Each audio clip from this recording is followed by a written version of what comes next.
Hey. Life is great, I can't complain. Life is great, I can't complain. Welcome everybody. This is the second episode. Hopefully the second one. I don't know what order still I'm putting all this in, but the second episode of the Minister's Kid podcast for ICE Ministries. Again, you can check us out on Facebook, Instagram, all that good stuff. We're all over the place. I'm here with my boy Zathan Bowman. Yes, sir. What's up, my dude? What's up? Doing all right, man? Yes, sir. First question though, have you ever went by Zebo? Nah, man. Nah, never, man. I was actually thinking about that. I was on my way here, and I was like, man, and I was like Zathan Zebo. I wonder if anybody ever calls him Zebo. Nah, man. I've had some weird nicknames. I mean, Z is number one. That's everybody calls me Z. Yeah. So, all right, let's start off. Tell us a little bit about where you're from and everything. man, I'm from Oklahoma, Shawnee, Oklahoma. It's a lot like Lufkin, Texas, where TBC's at. Mm-hmm. About the same size and everything. Yeah. But I love Oklahoma, man. Great state. Yeah, I've been up there. I've been to, of course, Oklahoma City. Yep. For what was it, NAYC? Yep. And then I have a grandpa-in-law who pastors in Colbert. Okay. Like right there on the North Texas border and everything like that. But man, that's cool, bro. So how long you've been there all your life? All my life. Yep. Born in Oklahoma City. Mm-hmm. My parents have pastored there in Shawnee for 21 years, and I'm 20, so I've been there all my life. That's what's up, man. What were they doing like before that and everything? So before that, they were youth pastors in a church in Mustang, Oklahoma, and then they were in a church in Mississippi before that. So they've been all over, man. Yeah. Did he evangelize any? A little bit when he was first starting off, but not a lot. No. Yeah. And your brother, Zach. Yeah. He's older, right? Yeah, my brother's 23. Yep, I'm 20. I'll be 21 in December. Okay. So, yeah. Young yes, boy sir, in young here. blood. But all right, man. So I guess the first question is, what's your experience been like so far as being, now that you're a little bit older? I know you haven't been there. Well, you've been there, but what are you, a sophomore now, junior? Yeah, I'm a junior. Junior. Yep. So it's been about 3 years about being. So what have you realized being gone now? That the difference is between your church and being away. Like, you're there, so a lot of things are just like kind of flowing with normal. But now that you're gone and you're coming back, what are some of those experiences like being? Man, so I mean, coming here, I mean, it's a great experience. Obviously, coming to TBC. I mean, it's hard leaving your home church, especially. I mean, our church isn't huge. We don't have a mega church or anything. Yeah. We run about 80, 90 on a good Sunday. Mm-hmm. But those people, they just love you so much. Come from a small church, pastor's kid, and you never forget the love that they have for you. And people are always checking up on you, texting you, calling you, whatever, sending you some money, sending you that comes some in clutch, food man. money. Shout out to everybody who sent food money. Shout out man. to all the That's grandmas awesome. out there. Yeah. Yeah. So it's not weird to me. And then I go home and they always want you to testify or want you to preach. Or want you to sing, and I'm not a singer, and they still want me to sing. So they want to use you whatever way they can. They think since you're here, man, you just learn how to do everything. So, but yeah, man, I miss it a lot. I always miss my home church, and my parents love them. They're doing great. So God's doing some great things in our home church, though. That's awesome, man. That's awesome. Hopefully, we get a chance to talk to your brother, we can talk to him about his experiences and obviously what happened whenever we went for a corral tour and everything. But just mainly focusing on you, like I was telling you before this, I really want to do this to give ministers' kids, pastors' kids, music directors' kids, youth pastors' kids, whatever it is, a chance to kind of let people get to know them because, like I said, before I got into ministry, I was just a kid at church, and I would either know other PKs or MKs from camp and all that good stuff, and they just, a lot of them rubbed me the wrong way, I just, throw everybody in that same bucket. But that's not fair to do, and being here at TBC when I was for those 4 years and getting to meet some of them, Macy, Joni, you, Brian, who I didn't know. Yeah, me either, man. I wouldn't have expected that. But like, you know, there's a lot of down to earth Right. people. Just because your dad's a pastor, your mom's a music director, or whatever the case might be, doesn't mean that you're not human. Yeah, doesn't mean or that like you're cool. not cool. Yeah, man. Yeah. So definitely want to talk about that. And so let's start off with I know you played basketball Oh yeah. in man. school, a 5-star recruit. Nah, too short for that. Too short for that. Yeah, but what was that like, you know, playing basketball with being, Man. you know, the pastor's son, Right. playing basketball and then still trying to live for God? Tell me what that was like. Man, it was rough. I'll tell you what. So, because I didn't just play basketball for fun. It wasn't just a fun thing, man. It was like my passion. This is what I love to do. You trying to make it yeah, to the I was league. trying to make it. I was trying to make it to some league, man. Even if it was a men's league, YMCA. Yeah, European league. Yep. But that was the goal. I just played basketball ever since I was in second grade, and probably around like 5th, 6th grade, I was like, man, I want to do this for the rest of my life, be involved with this sport. Yeah. And my parents gave me a lot of leeway as far as like, even though my dad was a pastor, he kind of let me dress how I wanted to, or I still dress it decently holy. You know, I wore like pants under my shorts and stuff like that. But they just let me do whatever, and they paid for it. I played all summer long, played for AAU teams, traveled all over the country, Kansas, Las Vegas, Texas, all the time, Missouri. And AAU yeah, crazy, bro. It's crazy. I've played against some dudes that are in the league now. I mean, I played against Bobo. And it's crazy to me, like, to see that dude and I remember him playing against me and doing an in between legs dunk in the game, and I'm just like, how tall was he back then? 7'3". He was still 7'3", bro, and I'm over here 5'10", barely on a good day. And then that dude's crazy. But man, basketball, like my first love. Yeah. I mean, and doing that all through my high school years and doing it all year round, it just became. It trumped God at one point, and which was a bad thing. But at the same time, my parents, they didn't know it was trumping God. They didn't know I was putting it above God. But man, I would just I would wake up at 5 o'clock in the morning, go put in that work from 5 to 7, then go to school, and then I get out of class around like 2, and we have basketball practice, and I'd stay about till 5 o'clock every day. Yeah, just in the gym. Yeah, and it's crazy. I mean, I would have never expected for me to get as good as I got. And we play here all the time, and guys are like, man, he's good. And I'm not even near as good as I was when I was in high school. And I would I show guys my mixtape sometimes, like from Huddle and stuff like that, just to be like, man, I was pretty good. I was nice. I think I'm nice now. I was nice. Yeah. So like you kind of touched on a little bit how it trumped God. I know when I played football, and same thing. Football was life. Yeah. I knew I was undersized and everything, but I was at least trying to go to college. Yeah. I played a little bit of running back, but then there were people that are faster. I got yards. Oh yeah, I got yards. Oh yeah, but bro, I was stout. I was, so I just wasn't fast. So got moved to linebacker, and I was realistic about it. You know, I didn't think I'd go anywhere playing linebacker at 5'6". You know, but still, you know, gave it everything I had. But I always remembered summers before school started, going to camp. Oh yeah. Oh God, you know, I give it all to you. Every I'll come back. Every you know, summer. First like couple of weeks, I'm oh no man, I ain't talking like that in the locker room. You know, oh no man, I'm not doing that. Yeah, I'm living for God now. Not listening to worldly music to get me trying to get hype off of Hillsong and stuff.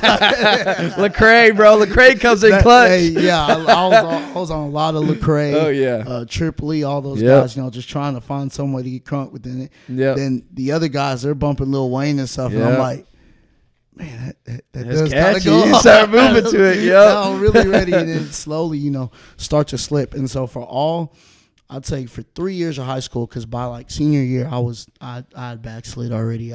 No shame in that. I've talked about that a lot with different people, but like for those 3 years and then the 2 years of middle school playing, it was like back and forth. Summer, pray through, come back on fire for God, and then slowly fade out. So like, how do you describe that? Did you have that kind of that same experience? 100%. every youth camp, because I mean Oklahoma youth camp, it's like a big deal. Oklahoma district's not humongous. It's not as big as the Texas district, North Texas district. But go and see all your friends. Everybody pretty much prays through at youth camp, at youth conference, whatever. And then going back, it would just always hurt me. I mean my high school basketball team wasn't great, but then I go to youth camp for that week, and then literally Friday night of youth camp, I would have to leave to go to basketball camp and have camps with my high school team. And then right after that camp, I'd go travel with my AAU team. And then all these influences are coming into my mind. I'm the only white kid on my team. My summer team, I'm the only white kid. So, I mean, it was just the environment, just the shift of the environment, and how easily influenced you can be when you're the only one, you know? So. And I've met people who played sports all throughout high school, middle school, and some even college, and they never backslid. They lived for God. They didn't. I'm like, kudos to you. Yeah, man, kudos, man. It's hard. Because it is hard. But would you, looking back at yourself, when you get older and you have kids and things like that, would you still let your kids play sports? And if not, then explain why. But if you would, what do you think that you would do different that maybe not necessarily your parents did wrong? Right. I'm not saying they did anything wrong, but just some things that they didn't pick up on that you would notice, or what would you do different if you do let your kids play sports, or would you not, and why not? Yeah, I think I would for sure have that talk with my wife, and I'd be pushing for the play sports side, because you learn a lot of good lessons from playing sports. I mean, especially even if you're not good, you learn a lot of lessons. I mean, teamwork, how to be coachable, and like loyalty, have somebody lead you. Yep, loyalty. How to work through struggles and pains, and how to stay even keel and humble when you're out on top. And I would definitely, I think, let my kids play sports, but at the same time, with where the world's going, you always gotta adjust to what all's going on. And I think I'd have a lot more talks with my kids. I mean, my parents would talk to me about certain stuff that I was doing, but just with my perspective, I don't think my dad was deep ingrained with it as I was. My dad didn't go to public school. He went to private school, and his private school was really small. And he was dealing with problems at home and stuff like that when he was a kid. And he was a grown man, basically, when he was playing high school basketball. And the world obviously wasn't as bad then in 1980, whatever. So, but I would definitely let my kids play sports and just try to keep them involved with the church as much as possible. I mean, my parents didn't really have me doing any jobs while I was playing basketball. I wasn't doing anything in the church. Right. I wasn't involved with the church. I'd do media, and that was it. I mean, I wasn't leading service or like teaching youth class or anything like that, or singing. I'm not a singer or a musician or anything. So it was just kind of, basketball was just the only thing I did. So keeping my kids involved in church and having them do something, that it's not just keeping them up with the world. My goal is, and my wife doesn't want my kids playing football, I guess, because of injury sake. Like we went to a game, and we went to a game recently. Shout out to my little homie Slade. We went to his game, and there was a dude, man. They tried to reverse, and he scooped it and fumbled it up a little bit, lost the ball, and didn't see dude coming, and just got cracked. And I saw it coming too. I was like, 3, 2, ooh, and he was out. It was quiet. The whole stadium was quiet. His parents came down. All that. That dramatic stuff when people get hurt. Injuries. I mean, they happen all the time in football. But bro, I played football up until 8th grade. I played every sport till 8th grade, and then I just played basketball from there. And I was like, I'm not gonna play football because I'll get hurt. I've never been hurt playing football. I've been hurt so many times playing basketball. Like I broke my wrist, broke my pinky, broke my right hand. Like everything in my right hand's jacked up. Oh yeah, it's crazy. You're gonna get hurt playing whatever. But I guess she's worried about CTE and concussions and stuff. But my hope is to at least have them play every sport up to like middle school. Yeah, sure. Or high school or something, and that's if they're even in public school, whatever. And even if they are in public school or whatever, I'm not gonna let it compromise church. If that means, hey, coach, I'll sit with the coach and be like, hey, can they just be on the practice squad or something just Right. to get that camaraderie? Yeah. And, whatever. But the point is that, yeah, it is hard being an athlete and being a Christian, Yes. a true Christian, because, Yes. you have the, what's it called? Fellowship of. Yeah, Christian athletes. Yeah, FCA. you have that. Yep. And the one at my school was kind of a joke. Yeah.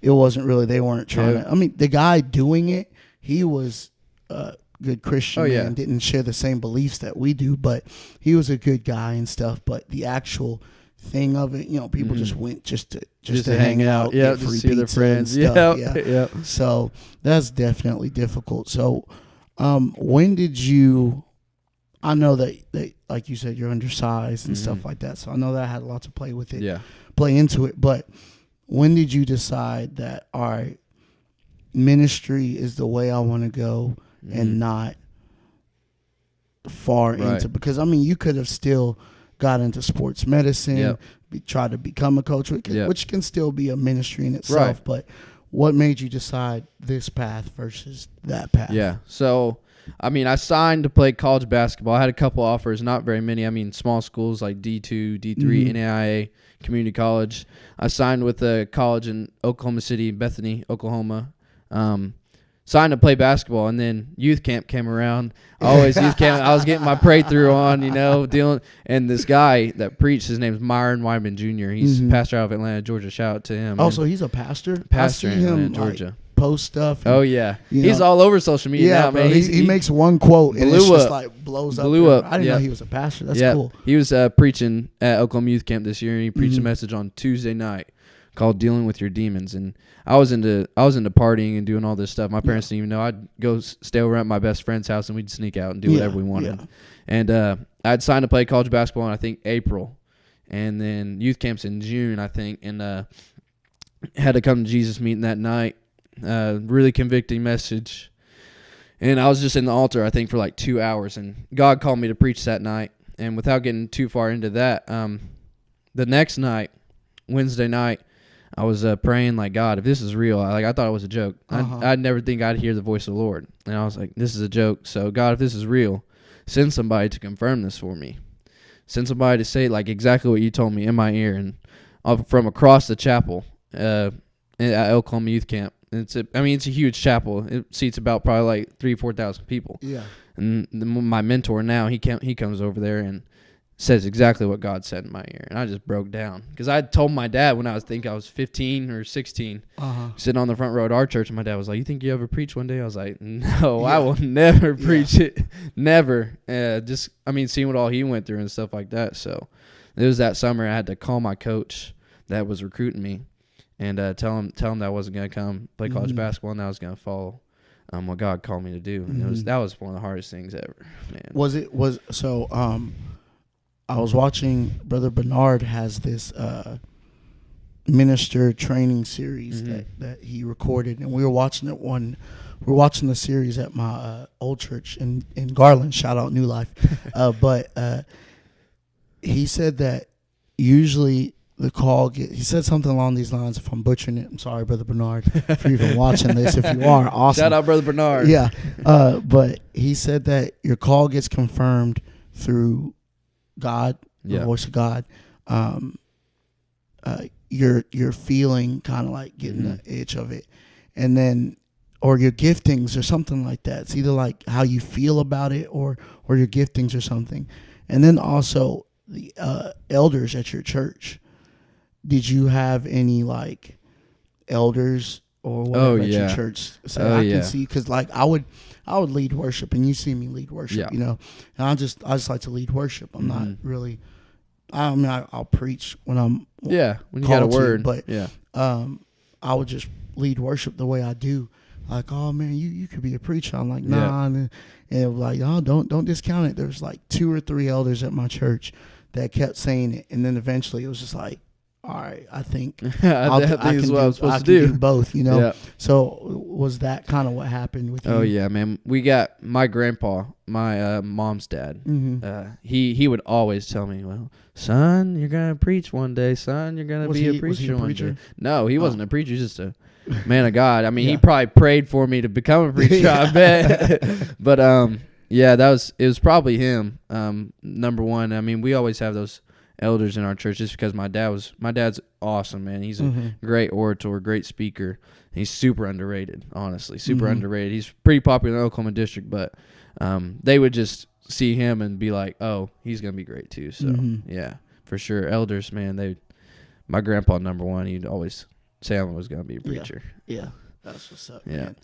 Kind of one of the things I like to ask is there a family at the church who, you're pastor's son, so people kind of esteem you a little different, treat you a little different. Right. Oh, let's not say that, which, you kind of like that. Like, don't talk bad around me, nothing like that. But was there a family at the church who just treated you like, not Zathan Bowman, but just Zathan?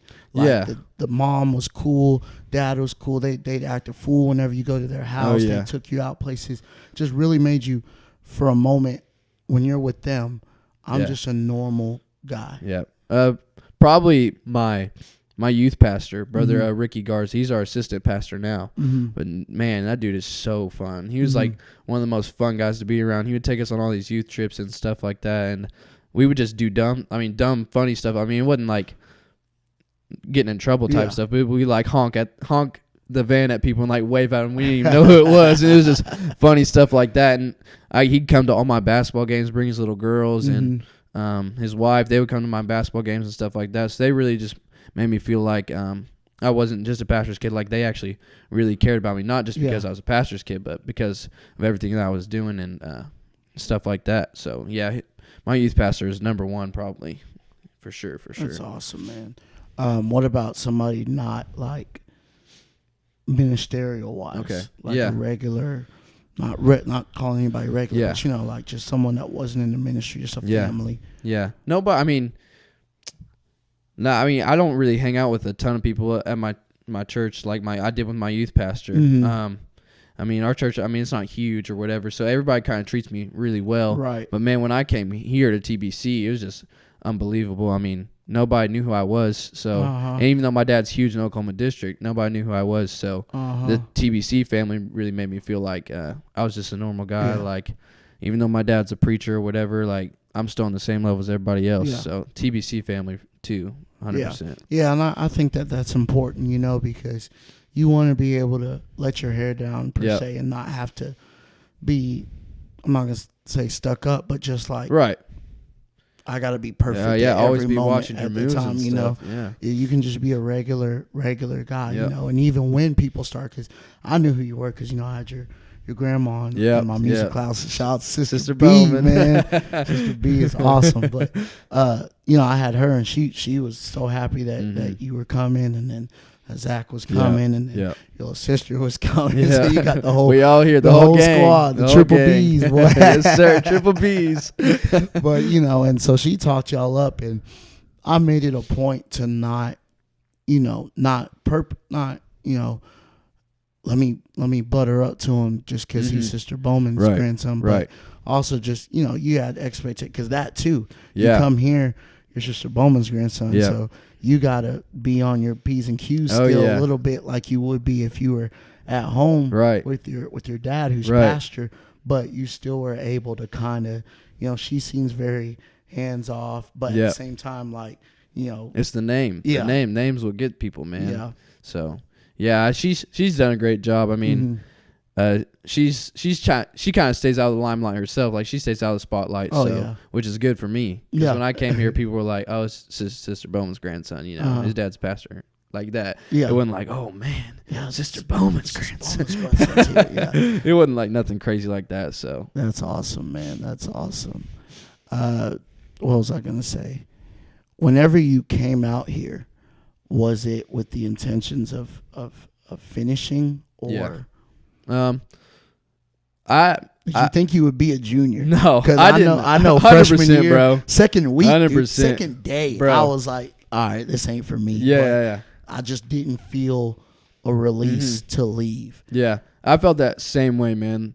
My first year here is I'd probably say the hardest year of my life, because the switch came from going to play college basketball.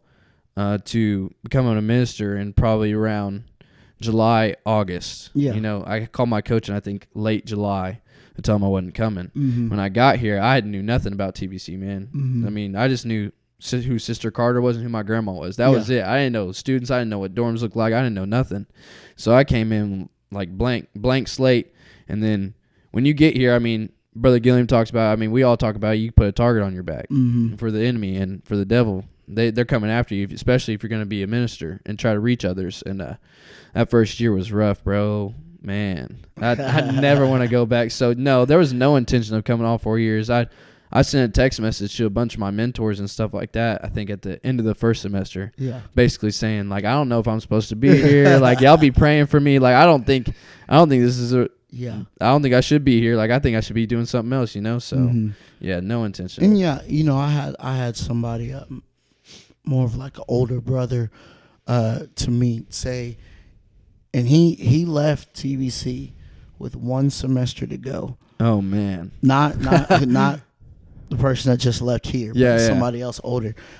He left with 1 semester left to graduate because he said he realized he was called to ministry, but he wasn't called to be here. Yeah. And I think people, and I'm not trying to, you know, discourage anybody from going to Bible college, but a lot of people think, oh, I'm called to ministry, so it's automatically Bible college. Yeah. Or on the opposite end, they're like, oh, I'm called to ministry, I don't need Bible college. And some people, like I know with me, especially where I'm at right now, a lot of things I experienced and went through here and the things I learned helped me to become the person that I am at the place that I'm at. Oh, yeah. And so now a lot of the things that you experience here, you experience drama, you experience this, all that, the third, you know, people doing crazy stuff. They throw the kitchen sink at you, man. Yeah, and it's just like, what is going on? And so now in the position that I'm in, it's like, okay, I'm kind of a little more even keel about it and level-headed, and I don't really trip about a lot of stuff.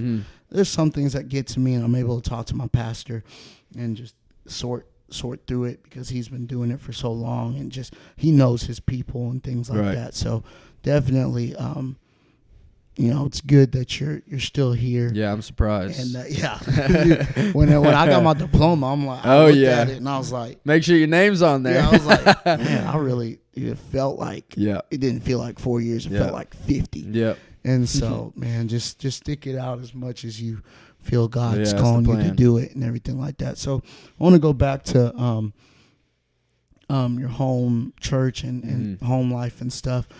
What, I guess, what was it that first experience like, or not even the first one, just the biggest impactful experience, if I'm saying that right, that you had with your parents, your dad mainly, getting hurt by someone in the church, and like, cause like, I tell this story all the time of my pastor, but there's other instances where people get hurt, pastors get hurt, and they don't realize that it's not, one, they don't realize that they hurt the pastor. I said this in the last episode. I stopped getting road rage as much and getting mad at people because, like, somebody can cut me off. Yeah.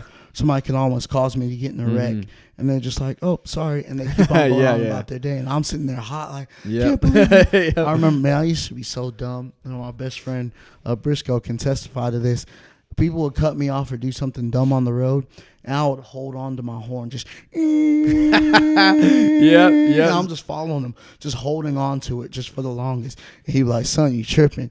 and I would look at the person I did that to, and they're still on the phone, and they just look at me, and they're like, you know, so, and they don't really care what they did to you.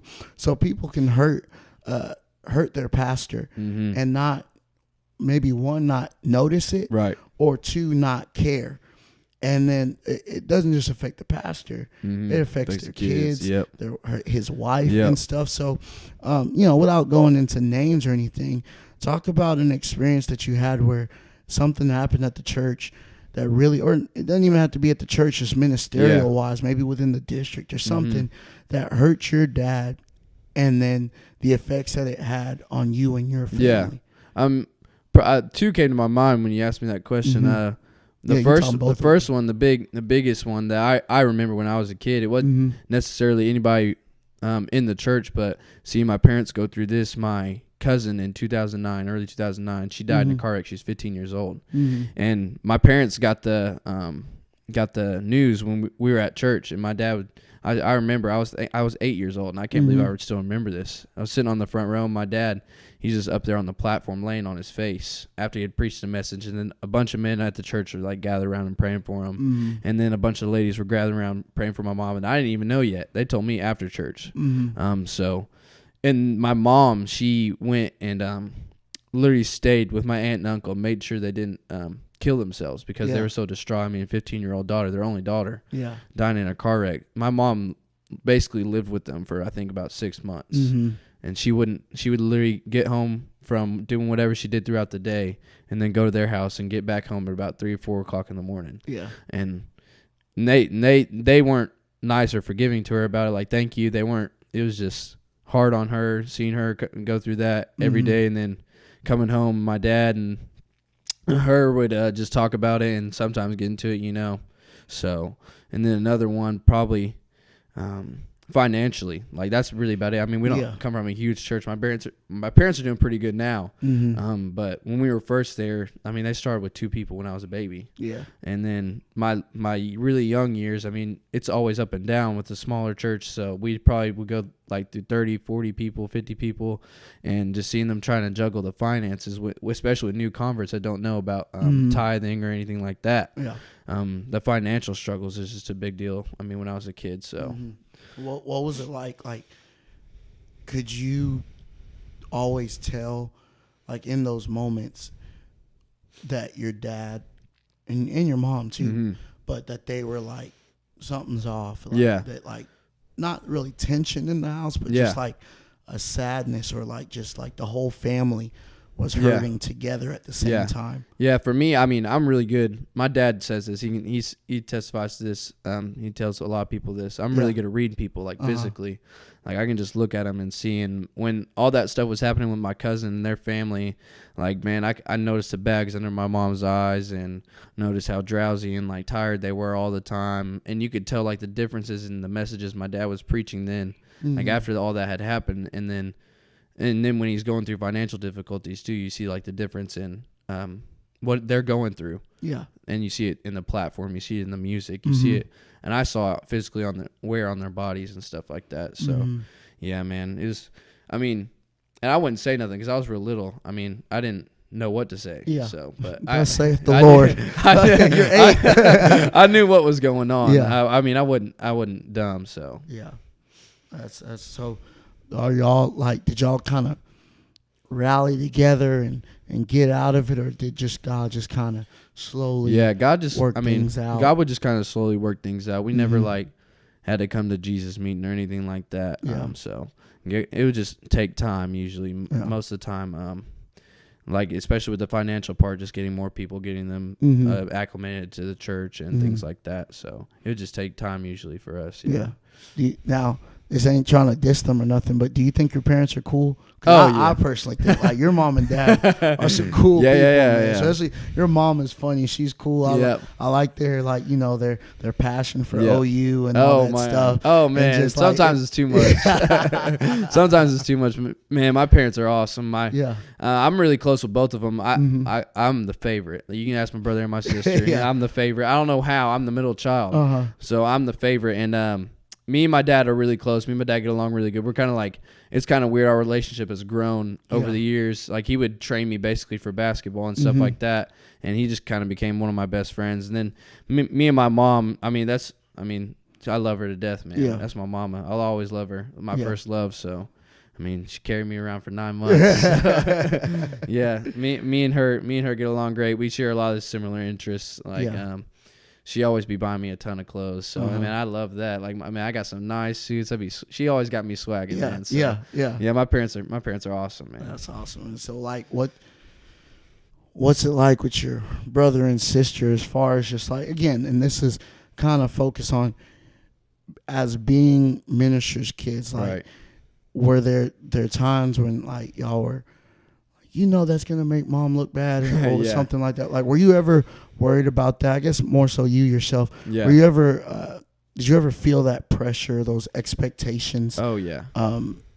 Of just maybe not doing something, because I think I asked Faith in our last one, did she feel the expectations of people expecting them to be successful or great? And, she had a good point. It's like, what's your definition of that? And I guess my thing is like, do you feel like people are expecting you? And I know you feel the call yourself, so it's not like you're just doing this because you feel like people are expecting you to do it. But do you feel that expectation of, I have to make it, I have to be great because my dad is great? Yeah.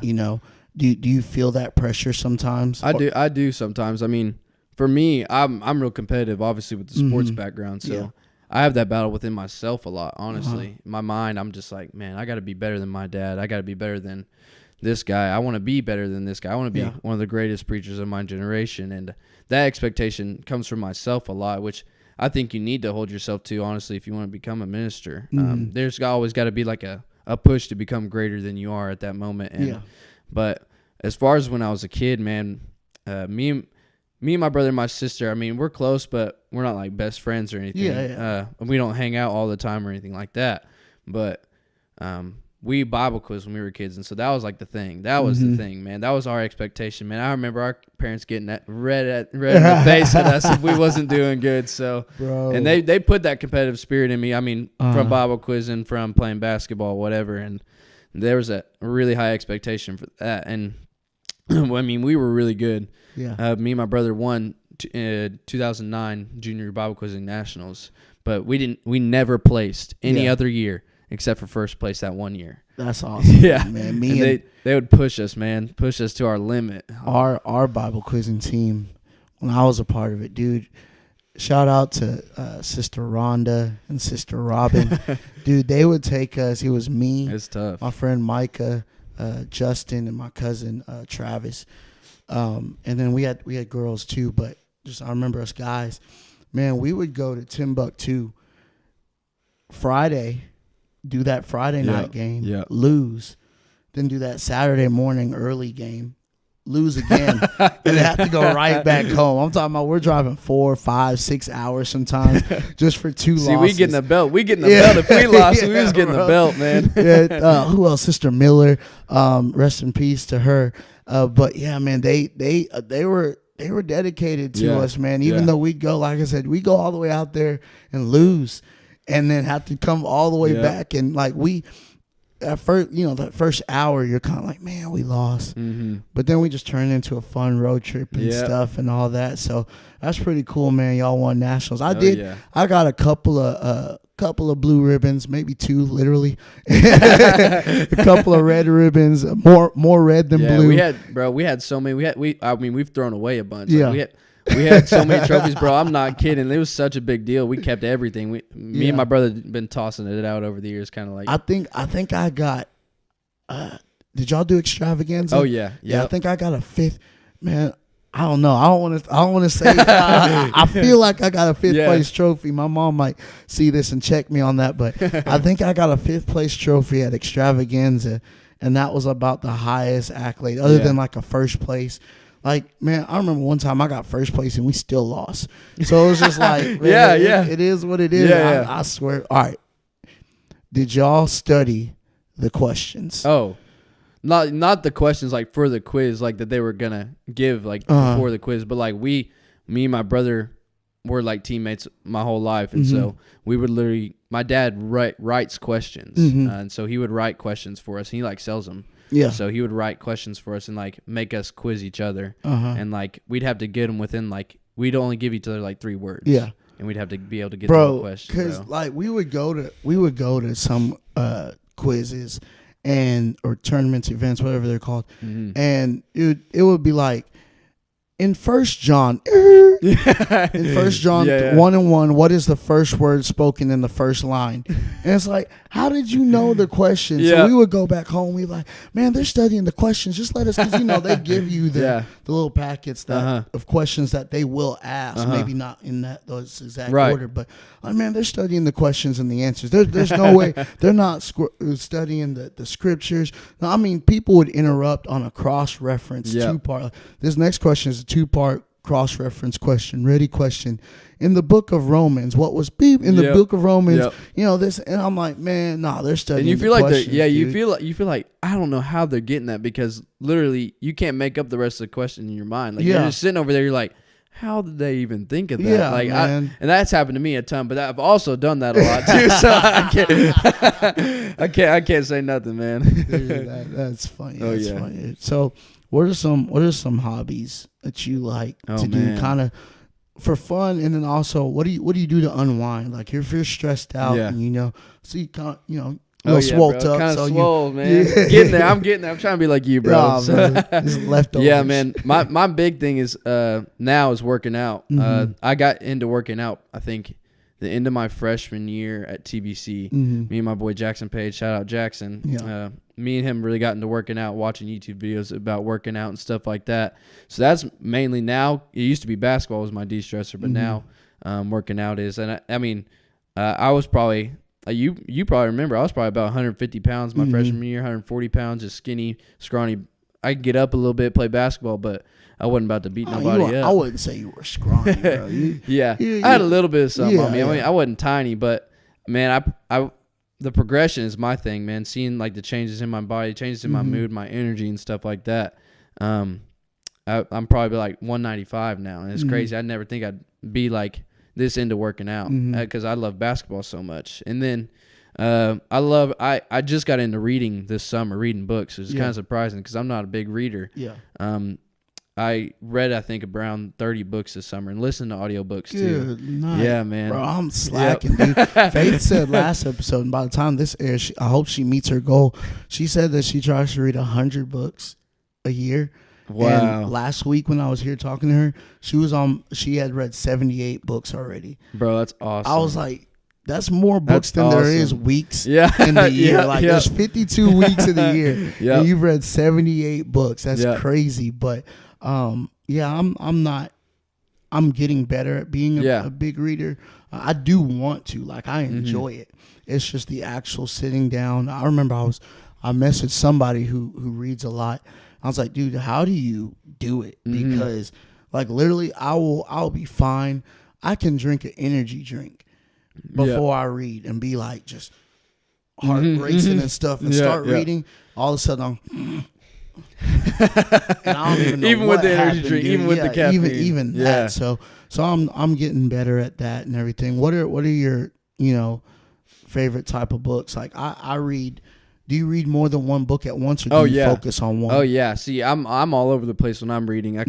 I love just bringing in a lot of new information, learning things I didn't really know about. So number one's probably, leadership books. I obviously read the Bible. I do that every day, but that's a given. But a lot of leadership books. I like biographies too. Like read a biography about Michael Jordan, Elon Musk, and just I like sales books too. Learn how to do some sales stuff, like just to get a little bit of sales knowledge in me in case I ever have to do a job like that. Or I read a lot of random stuff, but leadership books is a big one. I didn't like reading until this summer. I did an internship at a church in Oklahoma City, and the pastor, he really pushed me to read more, and he recommended books to me, and so I read a lot of books this summer, man. That's awesome. I read 29 right before the school year ended, and I listen to audiobooks too while I'm working out now, because I'm not big on music. I know you were a music major, and you know how to play music, but I'm not big on music. I don't know how to play music. I don't know what note is what. like I'll talk to some of the girls here, and they'll be telling me like C minor, F major. I don't even. I'm like, oh yeah, that's what that is. I don't know. Cool. And so I listen to audiobooks when I work out, and it's not like bumping or anything, but I still get a good workout in. So oh man, I have to. I let me take that back. I can listen to a podcast when I'm working out. I haven't that much, but for the most part, I gotta have excuse me, I gotta have music. Yeah. Like I gotta have something. You know, I'll do old school Lecrae, not so much new Yeah. school. Yeah. Not new school. No Yeah. dissing him or nothing like that. But you know, I'll do old school Lecrae. I'll do, you know, some Kirk Franklin, something. Oh yeah. You know, Melodies from Heaven, whatever Yeah. it takes to just get something going whenever I'm working out. But what? So you said you do a lot of leadership books. Do you read any like fiction, like for fun? Like me, no. I'm like, I know I said this last time, I'm sound like a complete nerd, but my favorite 7 books of all time, as far as like non or fiction books, is the Chronicles of Narnia. Oh man, dude, I never read any of those. I read was it The Lion, the Witch, and the Wardrobe? They made a movie of it. But I read it in, I want to say elementary school. Well, we watched a cartoon movie on it. I was like, this is cool. Yeah. So then I get the book. So you get into I read the the book, and then I read the books. Actually, my English teacher, this was back in the day whenever, you know, people still kind of respected religion. We had to read Harry Potter in 7th grade for a book. And my mom, you know, told me like, hey, you need to let them know you're not reading that, and we'll do whatever we have to do. And so he had the option of reading either Harry Potter or the Chronicles of Narnia. And I was like, oh, yeah, come on. I wanted to read the rest of them anyways. So I'm picking those back up as just something just to read for fun. Yeah. Because I don't watch a lot. I mean, I'll still do my sports, you know, keep up. And I can't. Can you still sit and watch a whole game? Man, so I do, but this is I mean, I don't want to get all spiritual or anything like that, but like this is the last year I'm watching NBA basketball, man. Just all the stuff that's been going on with it, it's getting really political. I mean, I love basketball still to this day, but I think God's really pushed me to kind of like give up because, bro, NBA game lasts around 3 hours, and I watch the whole thing. I watch all the commentary. I watch the after stuff. I watch the highlights again. Yeah. So, yeah, man, I started consuming. Oh, you yeah. realize you could be doing something else. And that's why I'm here at TBC. I still love the game, you know. So it just became a distraction. So this is the last year I'm watching NBA basketball. Yeah, I basketball, football. What really kind of got me not watching as much was, you know, the stinking Cowboys. I was watching the Cowboys game. Yeah, they're awful. And they're awful this year, bro. Yeah, they need. Bro. I don't know what they need to do. They just need to.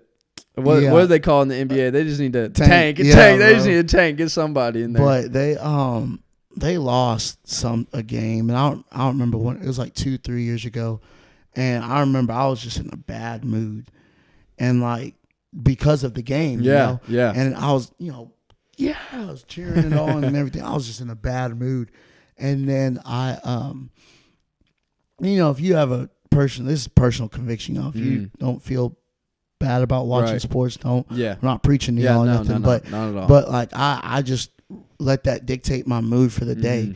And it was like, I don't want to say it was like the voice of God, like thus saith the Lord, stop watching sports. But I just felt, you know, I felt the Spirit of God just kind of show me like, this is what you're allowing to control your emotions versus, and like you said, I don't want to get all spiritual, but versus the Spirit controlling me throughout the day. So kind of backed off. And like you said, 3 hours, you know, NFL games can last 4 or 5 hours and stuff. I wouldn't be doing my homework. I'd be sitting there. I'm like, oh, let's go, LeBron. Let's go. Just watching sports, you know, and just, so that was thing that I shared too was that was what I would watch. I watched sports, still watch cartoons. Yeah. I'm a big kid, so you know, I'll still watch cartoons, but like old school, like I just finished the old X-Men series. Oh man. My wife laughs every time. She's just like, whatever.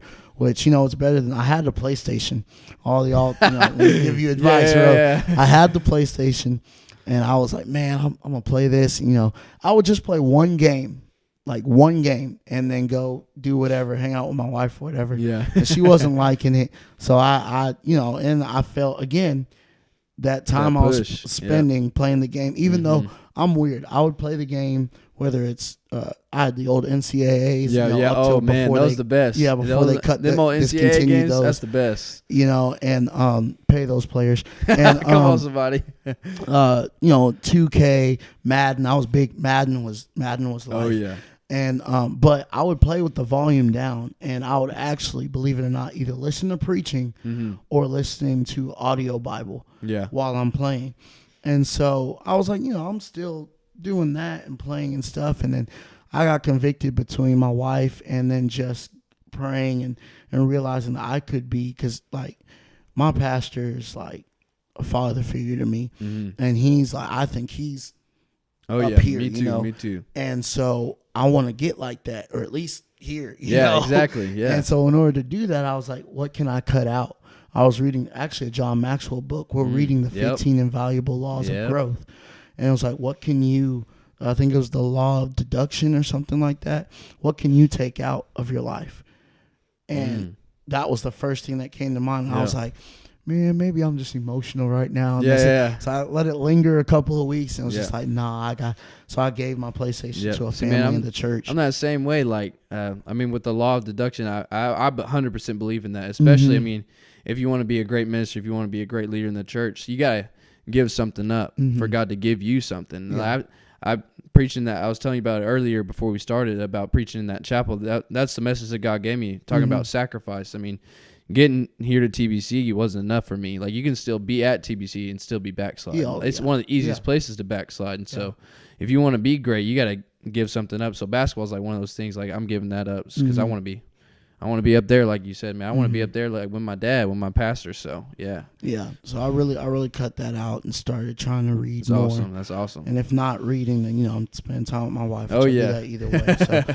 So give up the PlayStation, guys. I tried to be the one. Yeah, you don't need no PlayStation 5. You don't need the PlayStation 5. I tried to be the one, which maybe. Nah, probably not. I was like, maybe when I'm mature, I'll be, but nah. I'll stick to my cartoons and stuff. But, you had mentioned, backsliding here, and with sports, you were kind of, let's call it what it is. You were backsliding 100%. With that. Do you think that as a minister's kid, even if you didn't have basketball, can you explain why you see other ministers' kids backslide because they're ministers' kids, if that makes sense? Like, from your perspective, like, not necessarily it's their parents' faults, but like as a minister's kid yourself, right? Can you see why they do it as far as just on that level? Yeah, I've had some of my best friends were pastors' kids. We'd always connect to each other at events because our parents were pastors together, and our parents would hang out together. And I've seen a bunch of my friends backslide. I didn't get completely out of church. I was backsliding on the pew. But I think one of the main reasons is because they think in their mind, because the rest of the church wants them to be like their mom or their dad, and they want to be like their music leader, their pastor. They see them do all these great things, this great anointing, usher in the Holy Ghost and all this stuff. They don't want to be like them. And I wanted to be myself. I wanted to do my own thing. I was like, man, I don't ever want to preach. Told my dad that. I was like, I don't ever want to like do that. So I'd always just try to do my own thing. And if I ever saw my dad doing something, I'm like doing completely the opposite. Or if I ever saw another preacher doing something, because my dad's a preacher, I'm like, he probably does something like that, I'm not going to do that. So I think they just get caught up in distractions, number one, and then wanting to do their own thing. And it's always a fleshly desire. It's not usually something in the church, like that they have their own thing in the church. It's usually they find something at school or on the internet. They just do that. And so I think it's a desire just to not be like their parents, not to be a carbon copy. Because in my opinion, a lot of the church thinks that you either have to stay at home and become pastor, or like become the music leader, or take your parents' place basically, or you're not going to do anything at all. Like, they want you to be exactly like your parents. So, which is really unhealthy. But I think it's they just don't want to be like them. They just want to do their own thing. So, where do you see? Like, I know you feel the call to preach, but like, where do you see?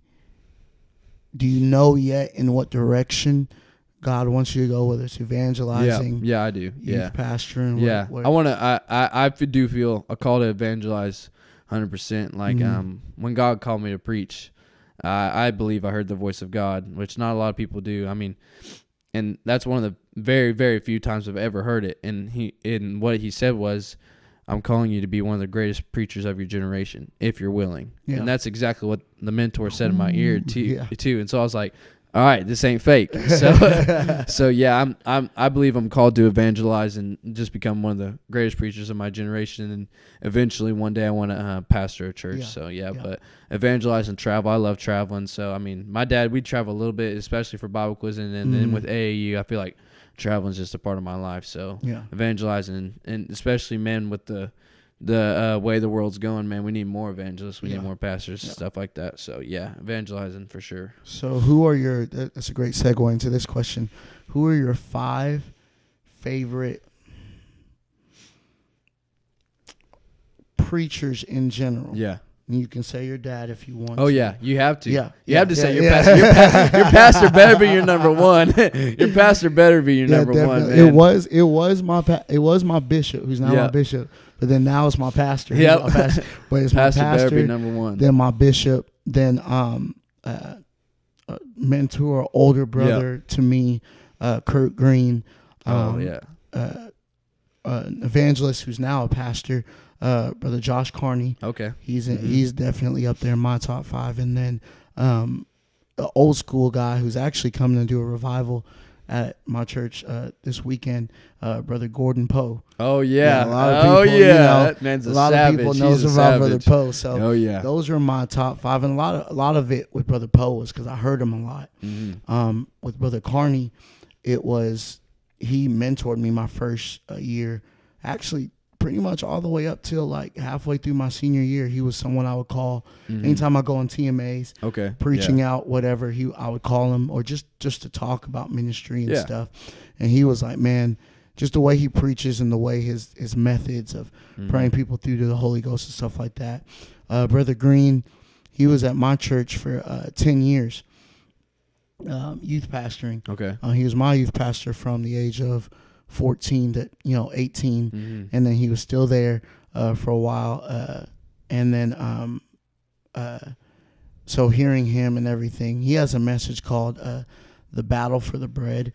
It is an awesome message, dude. Yeah, it's an that's awesome a good title too. It talks about you know what, I don't remember the exact. I know it was Israel. They were encamped themselves in the city and allowed, I believe it was either the Syrians or Babylonians to surround them.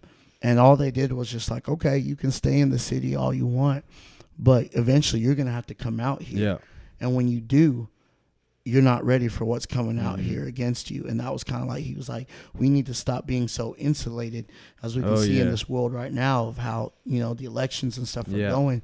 A lot of people were pushing, and I'm not trying to push any political agenda, but, you see a lot of these commercials and stuff about go vote. Well, we know who they were pushing. 100%, 100%. While us in the church are just like, oh, we know who we're going to vote for. We're not really pushing, a lot of people to vote. So, but he was just talking about that, about stepping outside of the walls. That's awesome. That typical subject, but the way he brought it out was awesome. Yeah. And then my bishop, pretty much everything he preached. My pastor, pretty much everything he preaches. Yeah. And Brother Poe, he had a message called "Rooted in Bitterness," and that was really good. And so, who are your of course, your dad. You don't have to put them in order, but just your top 5, and if you remember the messages, or if they're just general overall, what are those messages? Yeah, so, man, I probably got some people don't really know about. My pastor, number 1, my dad, Vance Bowman. He'll always be my favorite. Number 1, my pastor, my dad. He's a great orator, he puts messages together perfectly, and he'll just use outline. He's not word for word or anything like that. He just uses like 10 sentences. It can preach for 45 minutes, an hour, and Holy Ghost throw down. He's in that 5 for sure. Number 1, I'm not gonna get in order for the rest of them, but my mentor, Shane Burns, he's number 2. He's in that top 5 for sure. Just every time I've ever heard him preach, dude walks in the Holy Ghost. One of the greatest ministers. He's out of Oklahoma, right? Oh yeah, yeah. He's out of Del City, Oklahoma. He just preached a hyphen conference online a couple weeks ago. Okay, I saw that. Yeah. Yep, and it was great. I texted him about that. We talked about that. They had a guy that got his back was broken. They had prayer before the service, and his back was broken. He got completely healed before the service even started. Yeah, which was amazing to me. He'll always be in my top 5 too. He's been my mentor since I've been here at Bible College. We talk every so often. My uncle Chad Roberts, who's on the Texas District Board, and he's on the TBC board. He's one of my favorites. He pastors in Marshall, Texas. So I'll go over there. Quick thing about Brother Roberts, man, you hear things about people and whatever, and people form their opinions. People talk, and that's why, like in this moment, what I'm trying to do here is give people a chance to see the other side of people outside of what they hear, and so. I'm hearing all this stuff about Brother Roberts. He's this, and that. And, people have their opinions. Yeah. And I'm sure people have other opinions, like you say, he's a great man. Well, it was this past senior year, back in early February, one of my best friends from high school, he got shot, and 9 times, and he got killed and everything. And I remember, man, I was so beat up. I was at chapel, and I was just not really feeling it. Like I was emotional, but not because of the Spirit of God happening. I was just beating myself up. Those memories, bro. Yeah, and I was thinking, and I want to. After we do this, I want to get into that with your friend, because I know you lost a buddy too. But I was just sitting there like, man, it's my fault. He's probably burning in hell right now, and I'm not the judge, right? Anything like that. But I was just like so beat up about it, man. I didn't do enough to witness to him and all that. And he came up to me and he was like, "What's wrong, man?" He could tell something was wrong. And I remember, man, I didn't really know him like that, but I was. Tears just flowing. I'm just like, I could barely even talk. I was like, man, one of my best friends in school is gone, and I didn't witness to him enough, and this and that. And he just really spoke to me, and he felt me on that. He got down. He was praying with me. It's like, it's not your fault. You need to rebuke that. And he told me about him making his decision to come to school. He came to TBC and all that stuff, and he just really like helped me in that moment. Him, and then I also went and talked to Brother Gilliam that day too. And they both really helped me out, in that moment, because like I wouldn't have quit. But that was probably one of those other moments. It makes you think about it. Think about it. What am I doing? I can't even win one of my best friends in the world, and now he's dead, and that opportunity is gone. So I just wanted to say that quick plug. Brother Chad Roberts, he helped me out in that. But awesome. Keep going, so brother. Yeah, Brother Robert. So I got 3 right there. Let me think, man. I listen to a lot of preaching online. I mean, so I got new guys I'm talking to dudes about all the time. There's this new guy I just started listening to.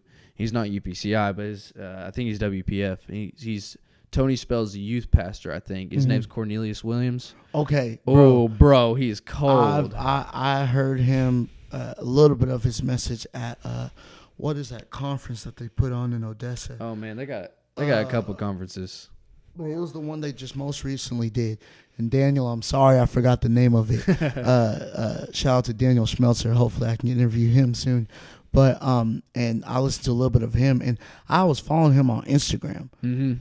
And I didn't really know of him like that. Yeah. And I heard a little snippet of him preaching at that conference, and I was like, my gosh. Yeah. This dude throws down. Yeah. So he's definitely getting up there for me. Obviously, I mean, I love evangelists. So Chris Green, he's up there for me. Shane Burns, he's an evangelist. Josh Herring, oh man, I wish I had that dude's voice. That dude's voice is so deep. Yeah. Praise God, everybody. Saith the Lord. Yeah, dude's voice is so deep. But yeah, man, I could go. I mean, I could go on and on. So I don't think, man, I really have a top 5. I got a real secure top 3. My youth pastor's up there, and he's great, man. My dad and my old youth pastor Ricky Garza, our assistant pastor, so underrated, bro. So underrated. Like we've had, and I mean another thing, just to kind of give this little point here. My my dad, I mean, our church isn't huge, obviously, 80, 90 people, but we've had, I think, 10 TBC graduates out of my church. Mm-hmm. And from Oklahoma. Like, we live 6 hours away. So 10 TBC graduates, they're all at my church. And that's amazing to me. That's awesome. So, but I don't really have a top 5. I could go on and on, bro. Going on. Oh, yeah. That's all good, day. Man. So, I touched on it a little bit earlier, and I want to kind of wrap this up with like a couple more questions, but like, explain kind of what I said too. Did you feel that same kind of guilt whenever you lost your friend? Because you're supposed to be a minister. You are a minister, not supposed to be. Yeah. You're here at TBC, and that was my thing. I was like, man, I'm here in Bible college, and my best friend just got shot up, and I wasn't there to win him. Yep. I should have been there. Yeah. And then again, you're a minister's kid. Yeah. So with those 3 combinations, bro, explain that guilt and how you felt, man. In that time, because I remember seeing you around, dude. You weren't like the same. You weren't like going through it. Woe is me, but I could tell that you were. Yeah, I was hurting. That was. I mean, I said it earlier that my freshman year was the worst year of my life. That was your freshman year. Wasn't it? The worst year of my life. Like that first semester is when my dad got diagnosed with diabetes. My brother got in that car wreck and lost his memory. Then I had January, a close acquaintance of mine. He died from high school in a car wreck, and then. Later on, I think a month later, one of my best friends, Ed Carey, killed himself. And bro, that was just like it was a wake up call to me, 100%. I remember my dad, he called me because my dad, he substitutes teachers at my high school a lot, probably like 4 or 5 days a week. And so he's always there, always hanging out. And he was one of my best friends. I mean, my junior and senior year, we'd literally go to lunch like almost every day. We had off campus lunch. He would always ride with me and my best friend, Austin. He would always come to lunch with us, and he was on the basketball team with me. He was like my little brother, but like way bigger than me. Dude was about 6'4", 240, high school kid, 17-year-old, 18-year-old. And man, it hurt me so bad. I remember my dad calling me that morning. It was a Sunday morning, which made it even worse. Ooh. And I tried to go to church. I went to Cornerstone at the time, and I just stood in the back, bro. I just bawled the whole service. I didn't go to the altar. As soon as preaching was done, I just left, and that week and all the chapels and stuff like that, I saw a lot of support from all my friends here. Yeah. But at the same time, I just those thoughts entered my mind, man. What are you doing? Like, why are you here? Like, you ain't doing nothing. Like, I didn't try to witness to him at all. Like, I wasn't thinking about God at all. God was the last thing I was thinking about in high school. And so the only influence I had with him was a terrible one. And when I got here, I mean, we still talked a little bit every now and then, but I mean, we weren't like as close as we were when I was there. Same here, yeah. But bro, it was just, I didn't know why. I was just like, God, why? Why'd he do that? I could have prevented that. I could have done something to stop him. Like I'm not the judge, but I mean, I don't know where he's at, but I know he didn't have the Holy Ghost and he wasn't baptized in Jesus' name. So, bro, man, that was one of the hardest things in my life. And I vowed just, to this day, like my son, I'm gonna have either his middle name or his first name is gonna be Edward, just because that was my homie, man. And it was, I mean, one of the hardest things in my life. We went to they had his funeral was open casket, bro.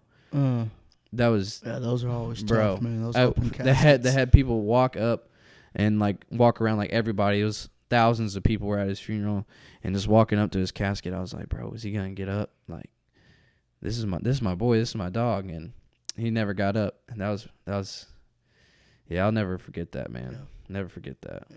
But it was hard. Do you think, and this just came to me just now, that experience that I had has made me a better minister, and I hate that it was at the cost of, not saying that God took his life just to make me better, but like, do you think that made you, that experience, all that stuff, made you a better person and like gave you a push that you needed to step it up? Yeah, I believe it 100%. It was just, I mean, I wasn't doing great my freshman year. I mean, the transition was so fast and the devil was just coming at me. And I believe that the devil's going to attack even harder to the people that can be even greater than he could, I mean, ever imagine or think. And that was just, I mean, you're going to go through trials, you're going to go through tests and stuff like that. Obviously, I mean, people in the Bible did. I mean, Abraham, all these great people in the Bible went through tests and trials too. So, yeah, I believe that was definitely a wake-up call for me, and has molded me to this day. I mean, I'm a junior now. I'm about to turn 21 in a month. So, and it's still, I mean, I think about it all the time still, and just think about what I could change, what I could do to someone I meet every day. Mm-hmm. So, yeah. Mm-hmm. That's good, man. You know, we got to grow through tragedies and trials sometimes, and you hate that it happens. You hate that you have to have your Jonah experience sometimes, or your wilderness experience, which that's what this is right now while you're here at school. Man. I know that this is a big breaking time for you and stuff. So, you know, just stick the course out, like I said, until we're trying. You get that release. You know, God calls you to do something else, and you do something else. But, you know, just don't quit just because it gets hard, you know. So, your parents met at TBC. Did they meet at TBC? Yeah, they did. They did in Houston, Texas. Yep. My parents, when it was only, I think it was only you go for 3 years then. But yeah, they met at TBC. So you gonna keep up the tradition? What you I don't know, man. We'll see. I don't really talk about my relationship life, but maybe you never know. Yeah, it happens. You never know. You know, I thought I was, but it didn't work out. Yeah, they call it Texas Bridal College for a reason.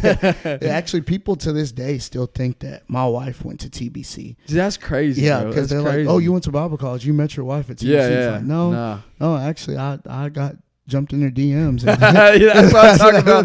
My man. Man. Oh man, but yeah. So it's all about finding the right one and things like that. So pray about it all the time. Yeah, don't rush nothing. You ain't gotta.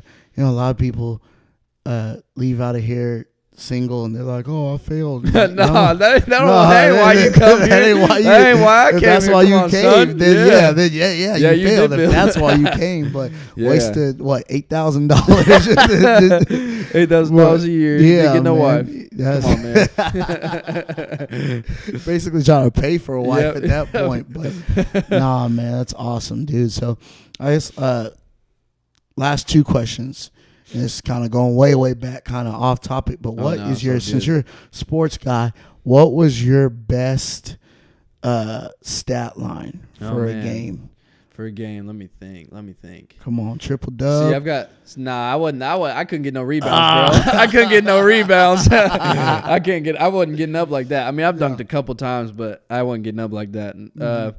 I had a game in high school. This is I don't know who we were playing. I can't remember, but my stat line wasn't crazy. But I made 5 threes in the first quarter.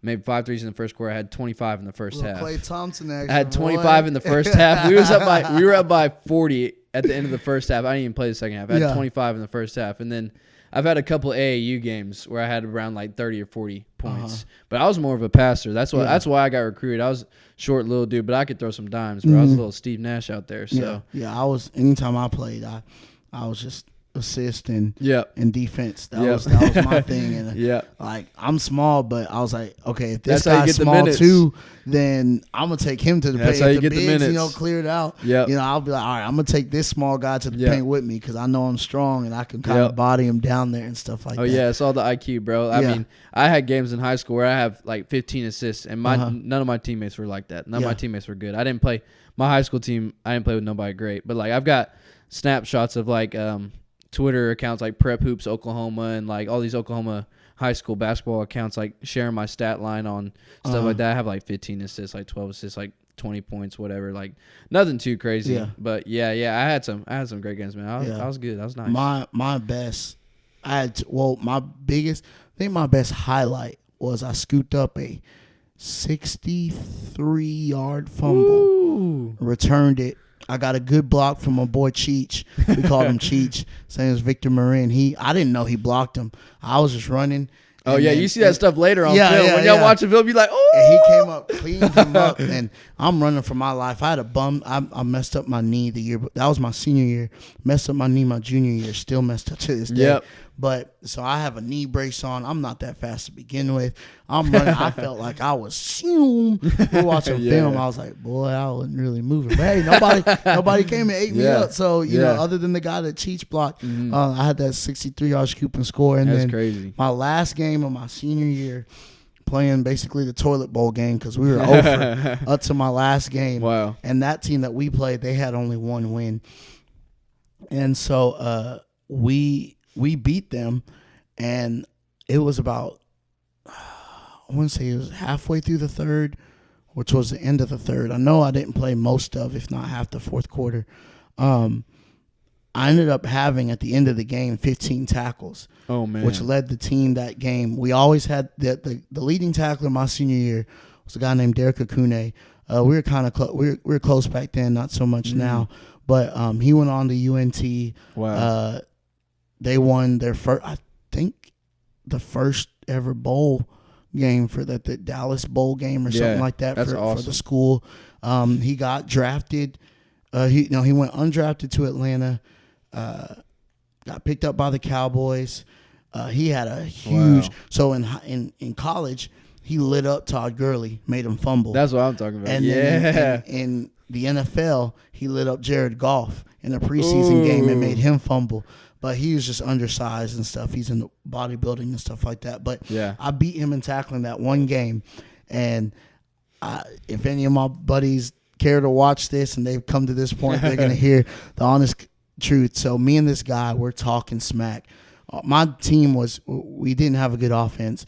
Defense was always lights out, especially goal. Like nobody really drove down the field on us. It was like you had a big play. Like some quarterback or some like sneak play, some trick play. He'd just take off because he's going D1. He runs like a 4.2. We're not catching him. He shakes two people and he's gone. But our goal line defense was top notch, and so we had this play called bear heavy choke where the D line just takes out the whole offensive line. The linebackers just go crashing in, and we're talking smack. Me and this guy are talking smack, and this guy's like 6'1", 6'2". He's not really big, but he's just tall. Yeah. And we're talking smack like, yeah, what's up, bro? Blah, blah, blah, blah, yeah. Lots of talking. Play comes. He comes around. I knew he was coming. I'll blow up the play. He was a lead blocker. We stopped them at the goal line and everything. And I get up. I was like, yeah, what's up? What's up? Yep. Boom. Fail. I got back up. Boom. Fell again. I was like, ooh. I was kind of woozy. And so I had a little concussion test and stuff. Oh, yeah. And, man, I was tired. We were winning. I was tired. I knew if I was okay, coach was going to put me back in. Yeah. And I was just like, they asked me, they're like, I'm going to give you 3 words, and you got to tell me what they are later. It was like lion,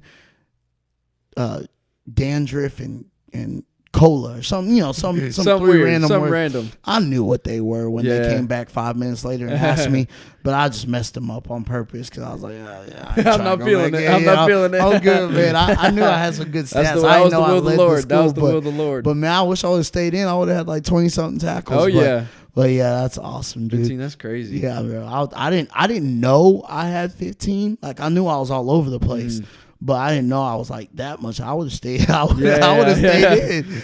But yeah, so I guess my last question is part of the reason, like I said, I want to give the big thing, the new saying now is controlling the narrative. I want to help a minister's kids control the narrative on them and how they are.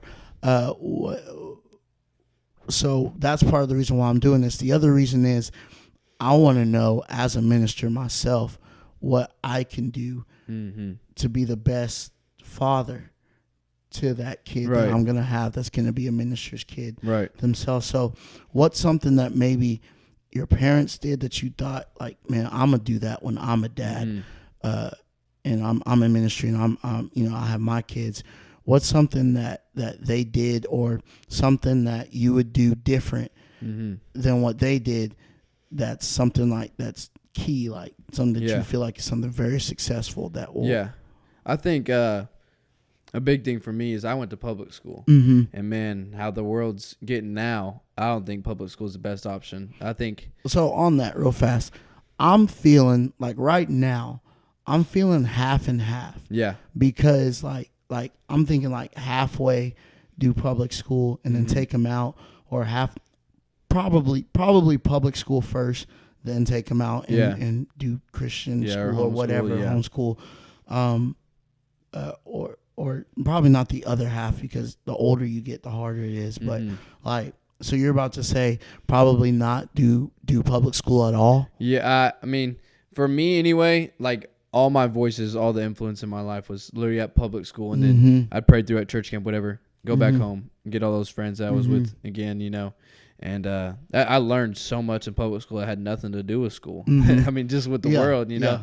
I learned every curse word in the book from public school. My parents didn't cuss, you know. People at the church didn't cuss. I learned it all at public school. Yeah. So I think that's the big thing for me, because I want to limit the voices that my children are going to be able to hear. And my parents weren't rich or anything, so they didn't really have the ability to do that. So my parents were both working. And they didn't have time to do homeschool or send us to private school. Yeah. So they just sent us to public school. And I think if they had the money, they would have done homeschool or private school. But it's just they didn't. So I think limiting the voices that your kids are going to be able to hear is like is the big deal, because and that's why I said earlier, like I believe they need to be involved at the church, because bro, if they're busy, like if they got something to do, like. An idle mind produces idols. Yeah. Like when you're like just not doing anything, when you're just doing worldly stuff, like when you're just playing basketball, for instance, like when you're just idle with that produces an idol out of that. So I mean, just removing all the distractions and all the voices that can influence my kids, your kids, you know. I mean, if I could go back, I wouldn't have wanted them to do that with me, but I think I would have avoided a lot of hurt and a lot of pain, and a lot of situations that I do have somewhat of a regret now for if I wasn't filled with all those other voices and influence. So. I think with me, I don't regret it so much, because like, man, it builds you. I know people who I mean, high school was the worst. High school, man, I loved high school. Bro, I did. I liked it. I had fun, bro. I can't lie. And so the reason why, and this isn't a knock on anybody who's homeschooled, private school, church school, whatever, but you've seen here where you can tell that you didn't go to public school. They'd say some outlandish things or just be like weird. And it's just like, man, public school would have really helped you get out of that. And so that's kind of like, I don't want my kids to be isolated to where they don't know how to they don't know what they're going to be like thrown to the wolves per se if they ever have to go and do outreach or whatever it has to be. So that's where my kind of thing is on public school. Yeah, I understand, because I mean, especially when we come here, there are a bunch of kids, or like when you go to conferences, you see those kids that are are homeschooled, or go to private school, and you're like, man, they're weird. But I think it's because of their parents, bro. Because usually with those kids that are weird, like I know I got some friends that go here, they've been homeschooled and public schooled for like the past, I mean, not public school, homeschooled and private school for most of their life.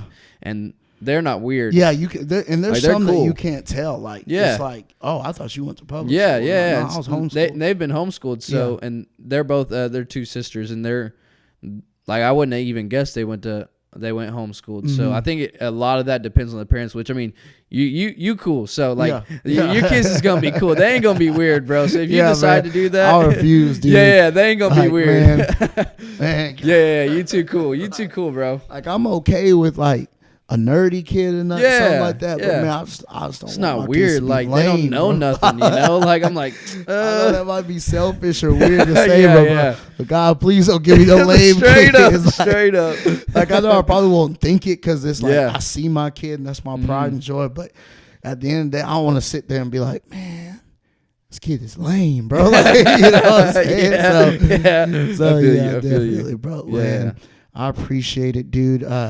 Last thing is, and this is something that I ask Faith, and I'm going to ask everybody, who is somebody or some people, whatever, name somebody who, now this has to be somebody you have a connection with. All right. That, like, whenever I hit you up and be like, hey, I need you to make this happen, that they'll come on and do this interview with me as well. Nobody here at the school, but somebody that you know that I need to get like to interview another. First of all, this is a question I forgot to ask her. Before you answer that, do you get along with a lot of fellow minister kids? Oh yeah. Because I mean, I don't want to be cocky or anything, but I think I'm pretty chill. Yeah. Like I'm not like super outgoing. I'm not like super extrovert or like, I'm definitely not weird. 100%. I'm not weird, bro. I'm pretty cool. So like, yeah, I can get along. I can get along with anybody. That's my big thing, bro. I can't stand it when pastors' kids only hang out with pastors' kids. I can't stand that at all. So like, when I was at youth camp or like here, bro, I can talk to anybody. I can hang out with anybody. It don't matter to me. Like, I don't care what their background is. I don't care who their daddy is. I'll hang out with anybody. Yeah. So, yeah. I would just, yeah. Yeah. Give me somebody, man, that you can. Man, let me think. That you can hook me up with, because I'm not in the circle. You know what I'm saying? Just interviewing the people I know right now. Yeah, we'll let you in the circle, bro. Yeah. We'll let you in the circle. So you want nobody here? Yeah, nobody here at the school. Ooh, anybody, man. Anywhere. I can Zoom. If I'm traveling, I can hit them up. Yeah. But it's gotta be somebody you can. Let me think. For sure, man. Like you got some pull. Oh yeah, I know some people. Let me. Man, I would say my boy Preston Longstreth, but he goes to Urshan, and his dad's a pastor from Oklahoma. He's another one of my mentors. He's pretty cool. I think he would enjoy being on the podcast too. But we're a lot similar, so I don't know if that would work out. Nah, bro. We're too much alike. No, that's cool, man. He's got a background in football too, but he wasn't public school, so he didn't get into all the stuff that I went into. I mean, he was public school a little bit, so his story would be kind of cool. So that might be a good one, because he also goes to Urshan, which you could like learn a little bit about what's going on there too. So man. Him and I know you probably want to get my brother on here with his testimony, which is crazy, too. But you got the Sheeran sisters. Their dad's an evangelist, the children's evangelist. So I think that'd be pretty cool too. You got both of them on, bro. Yeah, that'd be cool. Yeah, so. I gotta upgrade getting that mic. Hey, bro. Hey, I work at Best Buy. So if you I'll make sure. Hey, man, hit me up with that bro. Best Buy discount. Just let me know. Just let me know. I got you, bro. But yeah, man, appreciate it. Thank you, everybody, for watching. If you stuck through this long. Love you, appreciate you. Shout out to my boy Zathan. Yes, sir. You, my man. Love you, PA. For helping me out, bro, and all that good stuff. No problem. Till next time, this is the MK Ministry Kids podcast, Ice Ministry. Shout out to my friend Alex, who's helping me out with all this. My boy Nate Rippey. Shout out Nate. White boy Spiffy. And appreciate y'all, man. See y'all next time. Hey. Life is great, I can't complain.